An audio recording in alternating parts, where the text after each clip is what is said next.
Assalamualaikum warahmatullahi wabarakatuh.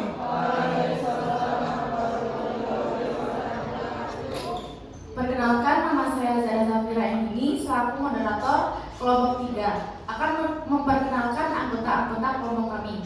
Kami akan mempresentasikan bab 3 yang berjudul batasan dan ciri bunyi bahasa yang akan dibawakan oleh Zaid.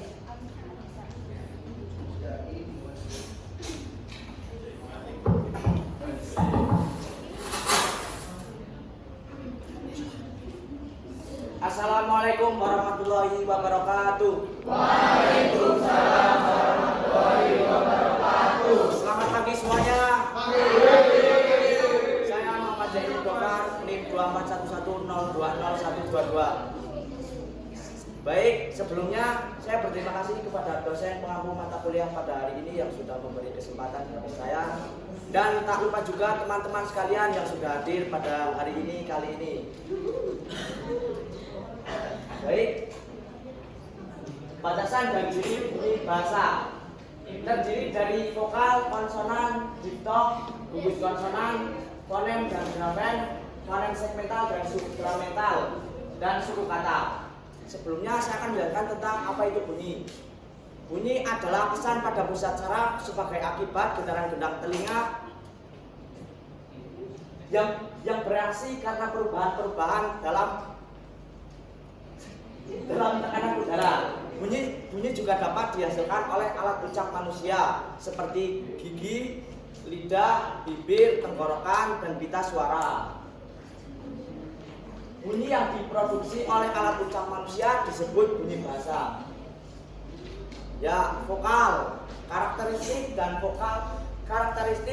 kualitas vokal ditentukan oleh 3 faktor, yaitu tinggi posisi lidah di dalam rongga mulut, bagian lidah yang berubah posisi, dan bentuk bibir ketika vokal itu dihasilkan. Contohnya A, I, U, E, O.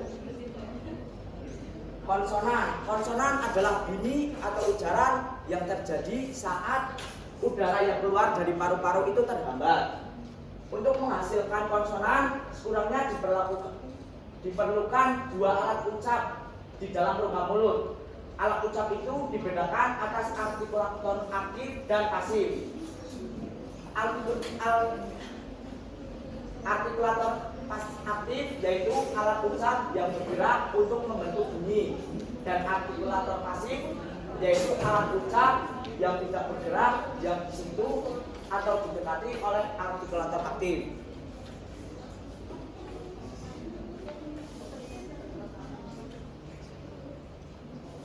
Diftong adalah vokal yang berubah kualitasnya dari awal hingga akhir pada saat diucapkan. Contoh AU pada kata kerbau.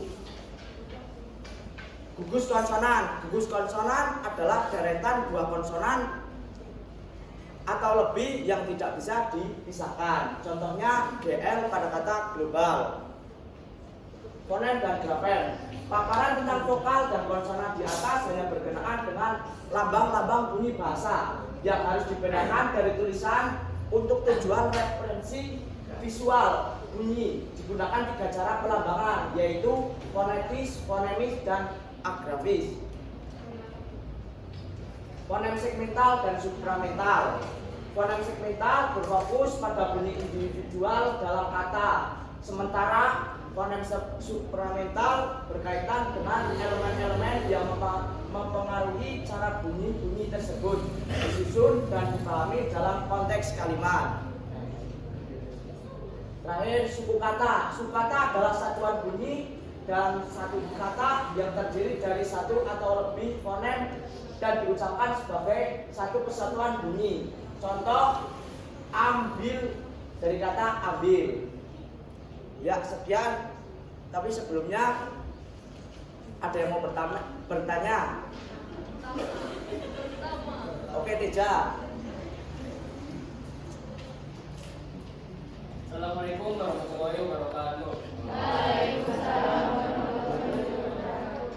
Perkenalkan, nama saya Muhammad Teja, NIM 241102124. contoh huruf konsonan seperti apa? Oke, menjawab pertanyaan dari Mas Teja, contoh huruf konsonan seperti apa? Konsonan dalam bahasa Indonesia dilambangkan menjadi 21 huruf, yaitu B, C, D, F, G, H, J, K, L, M, N, I, R, S, T, V, W, X, Y, dan Z. Cukup? Oke, sekian dari saya. Bila ada salah kata itu datangnya dari saya, dan ada kebenaran itu datangnya dari Allah Subhanahu wa taala. Wabillahi taufiq wal hidayah. Wassalamualaikum warahmatullahi wabarakatuh. Waalaikumsalam.